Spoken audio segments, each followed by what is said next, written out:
Hi friends, இன்றைக்கி நாங்கள் பெருமாநல்லூரில் இருக்கிற கொண்டத்துக்காளியம்மன் கோயிலுக்கு போயிட்டுருக்குறோம். இந்த கோயிலில் வந்து கொண்டமருங்கு நல்லா ஃபேமஸானது. இன்னும் ஒரு மாதத்தில் இங்கே கொண்டமருங்க போகிறாங்க. சரி, அதுக்கு முன்னாடி போய் நாங்கள் சாமி தரிசனம் பண்ணிட்டு வந்துடலாம். கூட்டத்தில் ஏன் போயிட்டு நெரிசலில் சாமி கும்பிட முடியாதுன்னு சொல்லிட்டு நாங்கள்லாம் கிளம்பி கோயிலுக்கு வந்தாச்சு. இப்போ பெருமாநல்லூர் வந்துட்டோம். கோயில் போய் கூட்டமாக இருக்குதா என்னன்னு தெரியல. நாங்கள் போய் வண்டியை பார்க் பண்ணிவிட்டு கோயிலுக்குள்ளே போகிறோம்.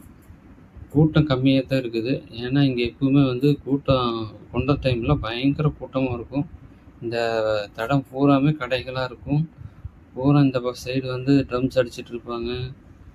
பூரா வந்து முட்டை அடிச்சுட்டு நிறைய கடைகள், பொம்மை கடைகள், ராட்டாந்தூரி, இன்னும் பயங்கர திருவிழா மாதிரி இங்கே இருக்கும். சரி, நாங்களும் போய் சாமி தரிசனம் பண்ணலான்ட்டு சாமி பார்க்க போனோம். மணி 11:30 ஆகி போச்சு. பார்த்தா மணி உச்சிக்கால பூஜை. அதனால் எல்லாம் வந்து நிற்க வச்சுட்டாங்க. அம்மனுக்கு அபிஷேகம் பூஜை நடக்குதுன்னு. நாங்களும் வெயிட் பண்ணி பார்த்துருந்தோம். அப்படியே சுற்றி வர கோயிலை பார்த்துருந்தோம்.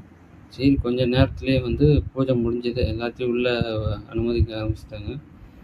நாங்களும் உள்ளே போய் சாமி கும்பிட்டு வெளியே வந்தோன்னே பார்த்தா உள்ள அபிஷேகமும் பொங்கலும் கொடுத்துட்டு இருந்தாங்க. நம்ம குட்டீஸ் போய் முதல்ல வாங்கிட்டு இருந்தோம். முதல்ல வாங்கிட்டு ஒரு கப்பு வந்தாச்சு. சரி, ஆளுக்கு 2 கப்பு வாங்கிட்டு